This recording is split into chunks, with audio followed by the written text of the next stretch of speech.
It's bright enough. I don't need my glasses tonight. But hey, thank everyone for being here tonight. I really do. Thank you for staying late like this. Appreciate your patience. And I also want to thank the staff here, the Sacramento Kings staff, from my front office group to the support staff, to the coaches.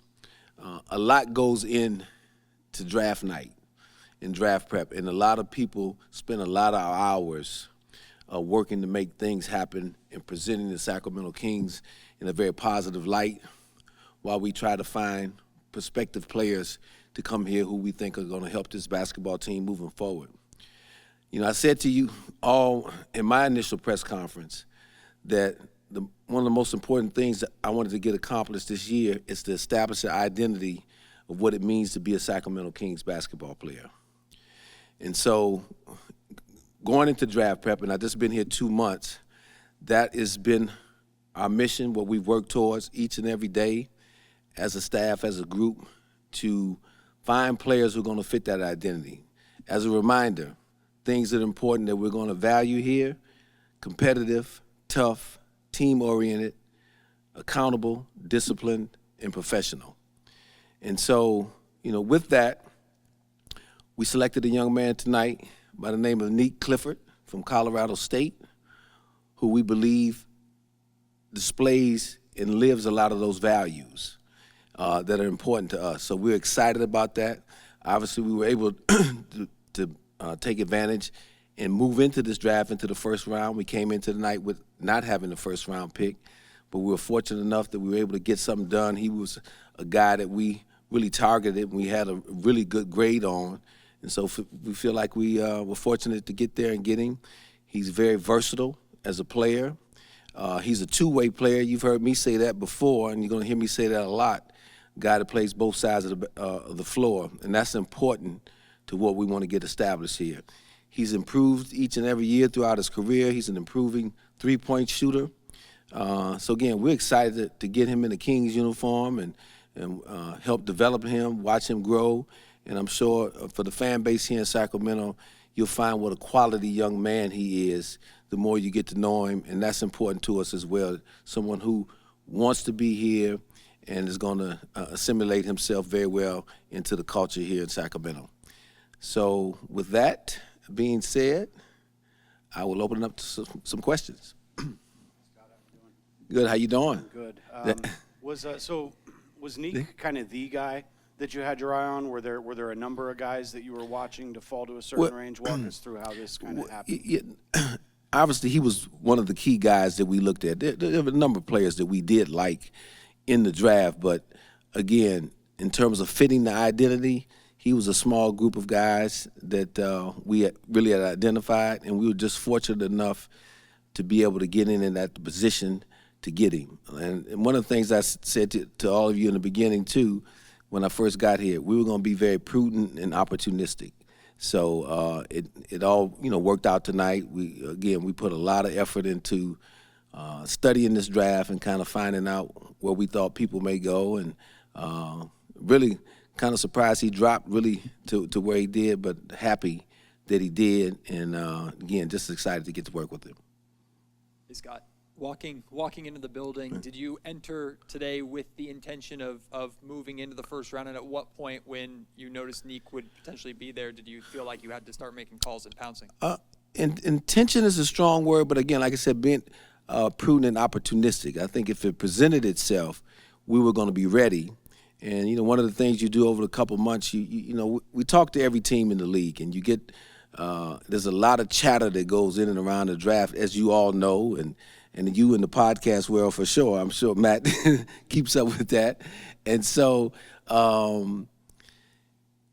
we were prepared, though, for it. And so we weren't going to be reckless. So it had to be someone that we really thought was worthy of moving into the first round to go get, that we feel like can help our basketball team, not only in the short term, but as we move forward, as we continue to build out this roster and this organization.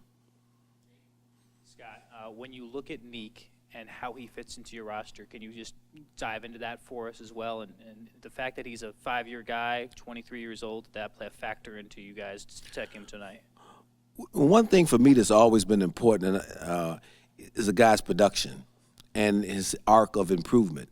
And I think he's demonstrated both of those things.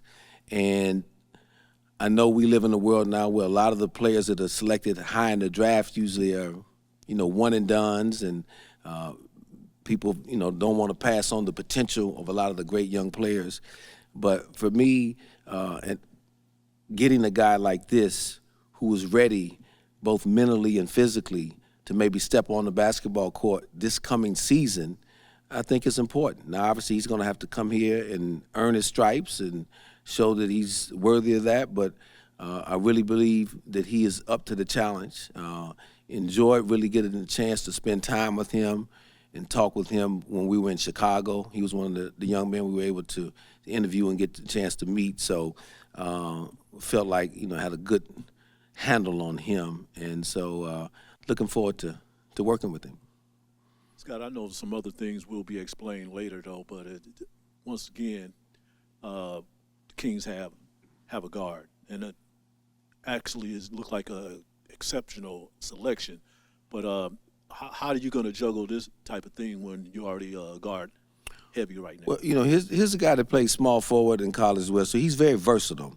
And I think if you look at the league now, it's about having depth. I mean, you look at the two teams that were in the finals this year and the ultimate champion in Oklahoma City.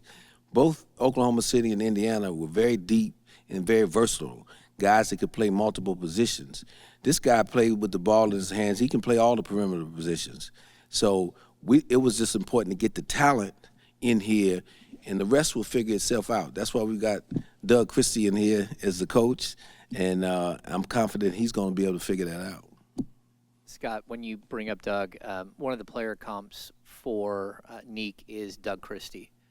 Do you see that? Do you see the type of player that Doug was when he was in the pros, and how do you think that will help?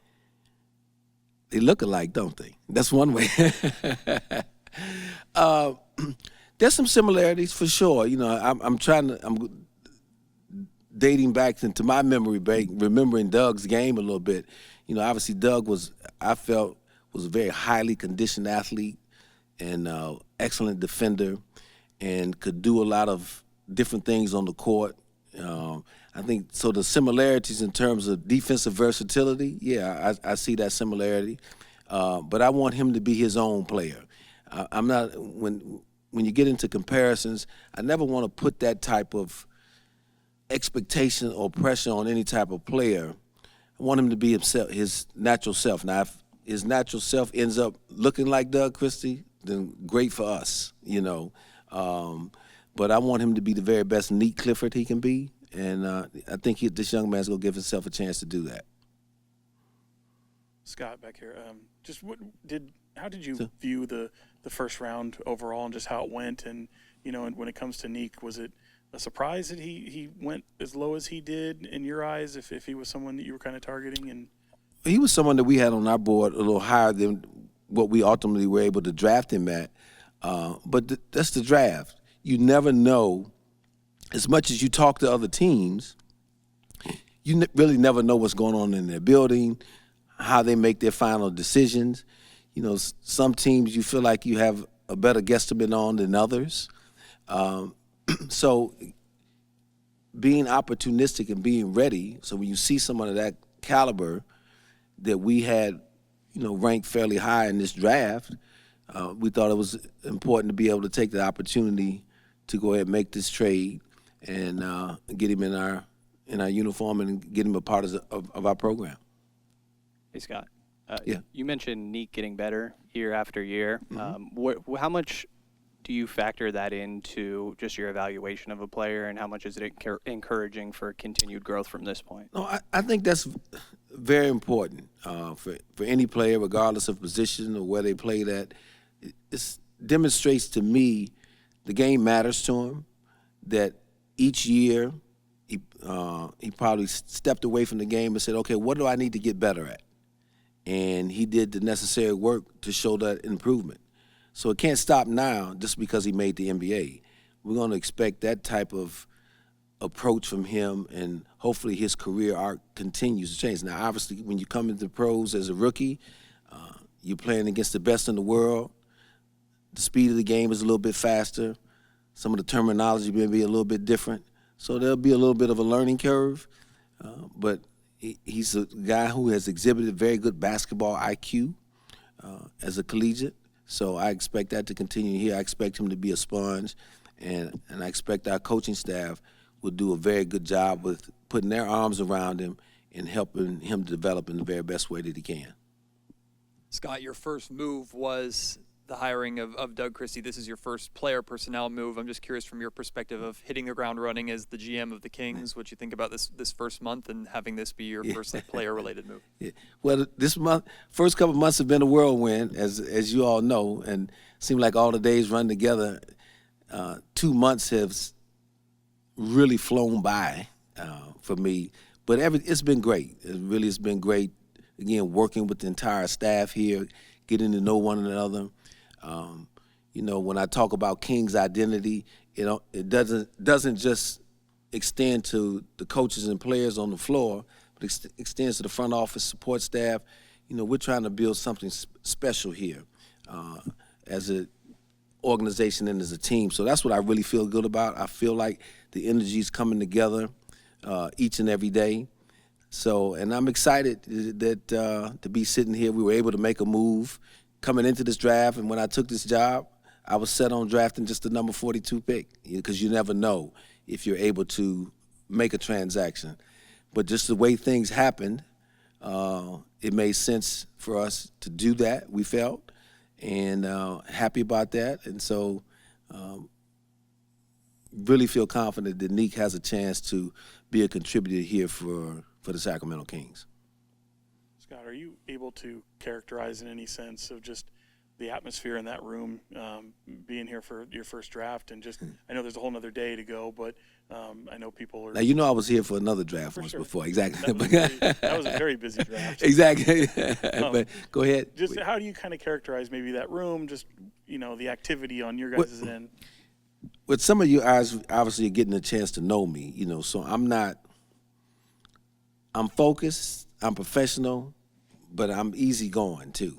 And so I think the room, what I was most impressed with is everybody in that room is very prepared, but I also want to keep everybody loose and comfortable, and let's enjoy the journey and enjoy the process. So I think if you talk to anybody that was in there, it was a lot of hard work coming to the end, but throughout this draft process, but we had a good time.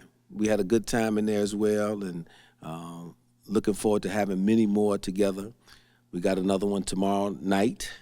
Now, I've experienced a ton in this league, as all of you know, been around the league a long time, but this will be a first for me going to the second night of a draft, because before I'd still be up in the war room, or we'd just be finishing the second round. So I get a chance to go home and get a night's sleep before the second round tomorrow. So that's new for me, but I'm enjoying that too. Scott, at 24, you talk about being opportunistic.